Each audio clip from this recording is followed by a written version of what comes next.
em Mateus capítulo 13, a partir do versículo de número 24. Mateus capítulo 13, a partir do versículo de número 24. Diz assim a palavra do Senhor. A palavra do Senhor aos nossos corações nessa manhã, para a glória do nome do Senhor. Diz assim: propôs-lhes outra parábola, dizendo: o reino dos céus é semelhante ao homem que semeia boa semente no seu campo.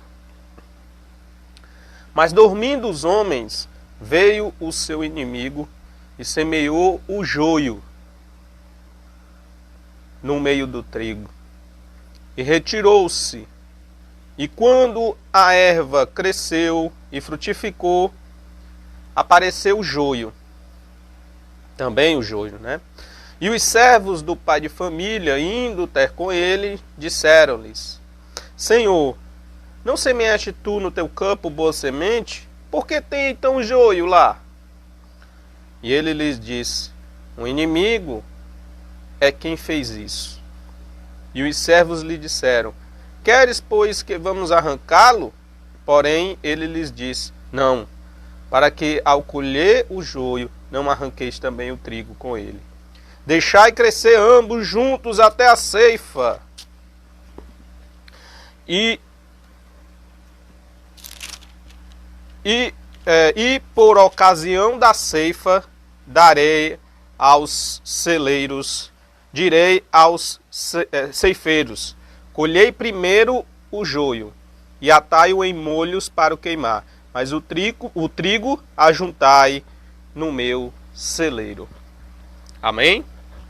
Olha aqui qual foi a orientação do Senhor. Ele disse o seguinte: olha, por ocasião da ceifa, direi aos ceifeiros: colhei primeiro o joio para queimar, juntai em molhos para queimar, depois o trigo, mas eu vou juntar para guardar no meu celeiro. Amém?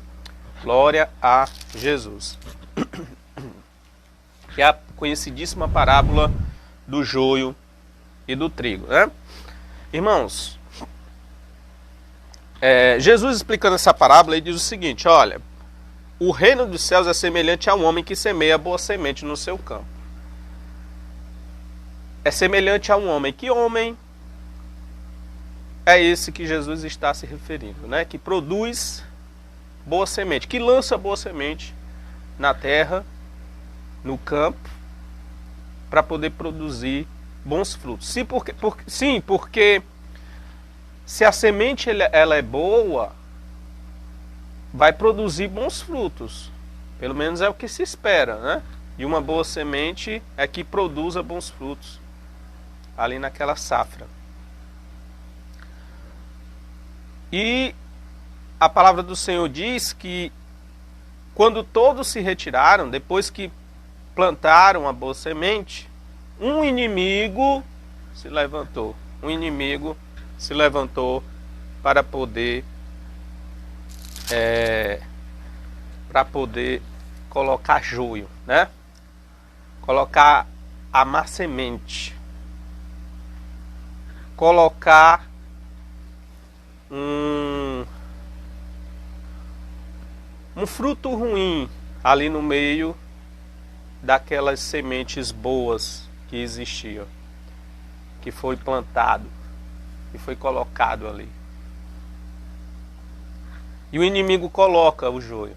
E diz a Bíblia que ambos crescem e crescem juntos. De maneira que os servos daquele senhor percebeu que estava crescendo o joio juntamente com o trigo, e perceberam também que o Senhor não havia plantado o joio no meio do trigo. Não havia plantado o joio no meio do trigo. Não havia colocado semente boa com semente ruim. E ele diz: olha, tá lá, nós vimos agora que estão crescendo juntos. O que foi que aconteceu ninguém sabe. Nós só sabemos que estão crescendo juntos. E eles dão uma proposta para aquele senhor. Eles dizem o seguinte: pois vamos lá e vamos arrancar. Vamos arrancar o joio, para que fique só o trigo, para que fique só a boa semente, para que fique só os frutos bons. Vamos arrancar o joio. E Jesus disse: não, vocês não façam isso. Mais ou menos parecido, né, com Pedro, quando Jesus estava atravessando ali Samaria para ir para o outro lado, e os samaritanos proibiram que Jesus passasse por dentro das terras de Samaria.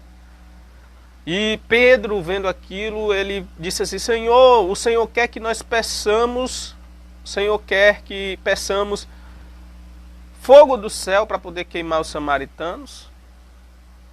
Vamos pedir fogo do céu para aniquilar esses miseráveis, esses amaldiçoados, esses pecadores. E Jesus disse: negativo, você não vai fazer isso. Você não vai queimar os pecadores. Você vai orar por eles. Você vai se entregar por eles. Você vai pregar para eles. Você vai cuidar da alma deles. Então, meus queridos, o Senhor nos colocou no meio de tanto joio, Existe o joio? Existe. Jesus disse que o ponto final dessa história, Jesus ele diz que o joio ele vai ser juntado primeiro e vai ser lançado no fogo, vai ser queimado. Né? Retratando, mostrando exatamente uma condenação àquele joio, aquela semente ruim. Mas o que eu quero dizer para você é que o Senhor ele nos plantou no meio de joio. O Senhor nos plantou no meio de pessoas más, de pessoas invejosas, de pessoas que querem ver o mal uma das outras, das pessoas que praticam maldade. O Senhor nos colocou exatamente no meio dessas pessoas para que nós possamos crescer juntos. Mas em nenhum momento o Senhor permite que nós venhamos condenar antecipadamente os pecadores, aqueles que estão produzindo sementes malignas, frutos malignos na sua vida, de maneira nenhuma. Coloque isso na sua cabeça de uma vez por todas. De maneira nenhuma o Senhor permite que nós lancemos maldições, que nós venhamos condenar antecipadamente essas pessoas ao inferno. Muito pelo contrário. O Senhor ele falou para Pedro: Pedro, eu não vim para destruir a alma dos homens. Eu não vim para poder arrancar antecipadamente o joio do trigo. Eu não vim para poder matar, aniquilar o pecador antes do tempo. Eu vim para salvar, eu vim para resgatar, eu vim para poder modificar corações, eu vim para poder pregar, eu vim para fazer o bem, eu vim para poder auxiliar as necessidades daqueles que estão passando por necessidades. Eu vim para poder ajudar os pecadores a encontrar o caminho reto. Meu querido, o papel da igreja na terra, o papel da igreja do Senhor Jesus Cristo é apontar o caminho para Jesus, é mostrar Jesus, o caminho que nos levará para o céu. Jesus ele disse: eu sou o caminho, eu sou a verdade, eu sou a vida. Aí Tomé se levanta, acho que foi Filipe, que se levanta e diz: Senhor, nós não sabemos o caminho, nos mostra o caminho, porque nós não sabemos por onde ir. E ele disse: há tanto tempo estou com vocês, há tanto tempo estou... Eu sou o caminho. Eu sou o caminho. Eu estou tanto tempo com vocês e vocês não estão percebendo isso. Aí levanta outro e diz, Jesus ele diz: eu sou o caminho para o Pai. Ele disse: espera ainda, quem é o Pai? Cadê o Pai? Eu disse: eu estou tanto tempo convosco e vocês ainda estão perguntando quem é o Pai. Eu e o Pai somos um. Então, meus queridos, nós estamos no caminho certo. É o caminho o caminho chamado Jesus.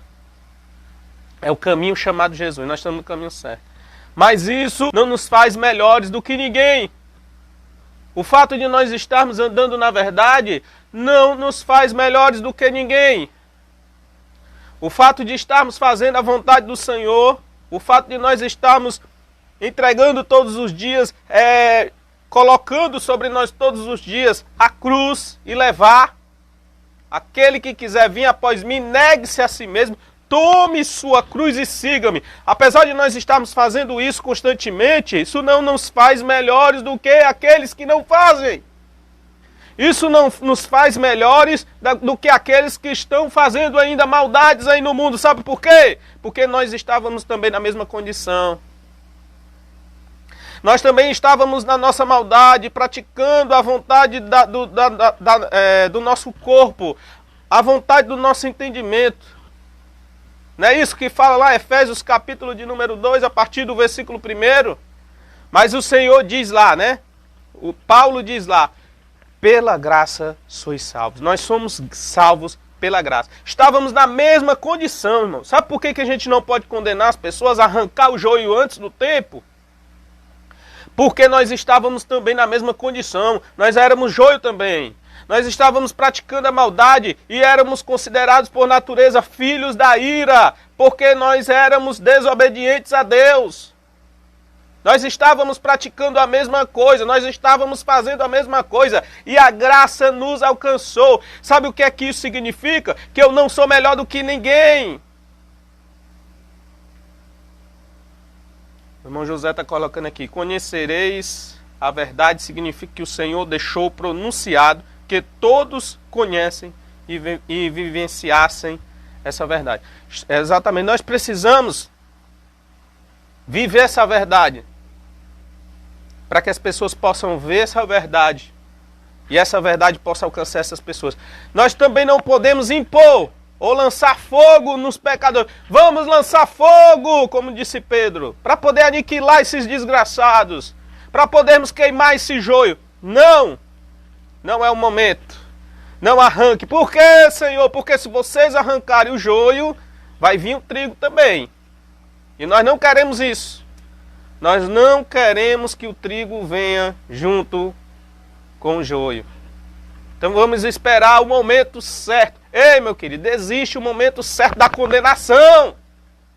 A condenação não é para agora. A condenação quem vai fazer é o Senhor e os seus anjos. Quando eles vierem, Jesus voltar, ele vai fazer a separação entre joio e o trigo. Jesus ele vai fazer a separação entre aqueles que servem a Deus e aqueles que não servem, aqueles que praticam maldade e aqueles que não praticam, aqueles que alcançaram a verdade e aqueles que não alcançaram. É o Senhor que vai fazer, mas no momento certo. Beleza, entendi, Geilson. O Senhor vai fazer no momento certo. Nós não podemos condenar os pecadores. Nós temos que continuar junto deles, pregando o evangelho e mostrando a verdade, para que aconteça exatamente aquilo que aconteceu conosco, porque nós também estávamos do lado de lá e o Senhor nos transformou, o Senhor nos alcançou. Beleza, entendi tudo isso. Mas qual vai ser, de agora em diante, o meu papel diante dessa verdade? Que é como eu devo me comportar. Né? Apesar de ser algo que eu estou falando já constantemente, né? Como deve ser o comportamento do cristão diante do mundo corrompido. Qual deve ser o comportamento do cristão diante do mundo corrompido? Né? Então, eu vou repetir e concluir. Tá bom? Então, diante dessa verdade, primeiro, eu tenho que entender que eu não posso condenar. Pessoa, não posso condenar. Eu não posso pedir fogo do céu. Certo? Não posso pedir fogo do céu para condenar pecadores. Segundo, eu preciso amá-los. Mesmo vendo tanta maldade sendo realizada no mundo. Eu preciso amá-los. Apesar de muitas vezes a gente ficar irado, com raiva, zangado, porque a gente está vendo a maldade, né? Porque é muito comum, muito normal, diante da injustiça, a gente se ficar indignado. É normal, isso aí é todo ser humano, a gente gosta da justiça, a gente gosta daquilo que é justo. O ser humano gosta de justiça, né? A paz do Senhor, meus queridos, a paz do Senhor. O ser humano gosta de justiça. É super normal. Mas isso não nos dá o direito de querer arrancar o joio do meio do trigo. Isso não nos dá o direito de fazer justiça com as nossas próprias mãos. Isso não nos dá o direito de irmos lá e revidar por nós mesmos. Nós temos que ficar calados. Esse é o comportamento do cristão. O comportamento do cristão é ver a maldade, chorar, se indignar, mas isso, saber que existe o momento certo do Senhor por fim a tudo isso. Existe o momento certo de o Senhor por fim a tudo isso. O que eu devo fazer então, Geilson? Ore para que as pessoas vejam a verdade, reconheçam a verdade. E acima de tudo, pregue, ame, seja um canal de Deus para poder mostrar ao mundo pecador que Jesus é a verdade, que Jesus é o caminho, que Jesus é a vida, que Ele é que quer que nós andemos assim, fazendo o bem às pessoas, para que o Evangelho seja engrandecido, para que o Pai seja glorificado. Porque o Pai é glorificado nos filhos que amam, porque é dessa forma que o Senhor trata todos. Ou não é assim? A chuva cai sobre maus e bons. Por que o Senhor não derrama chuva só sobre os bons? Por que o Senhor derrama chuva também sobre os maus? Por que o Senhor também não lança chuva só sobre os bons? Né? Porque o Senhor, Ele não faz acepção de pessoas. Quem está no mundo, o Senhor abençoa, seja homem, seja mulher. Seja mal, seja bom. O Senhor vai abençoando. Mas no momento certo, será feita a separação. Enquanto isso, o Senhor vai fazendo a bondade dele para todos. O Senhor quer que nós nos comportemos da mesma forma. A gente venha destilar bondade por onde quer que nós passemos.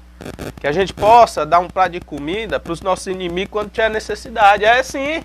Que nós possamos dar água. Que nós possamos dar água para os nossos inimigos quando estiver passando sede, estiver com sede. É isso que o Senhor quer que nós façamos. Esse é o nosso comportamento diante do mundo corrompido, pecador.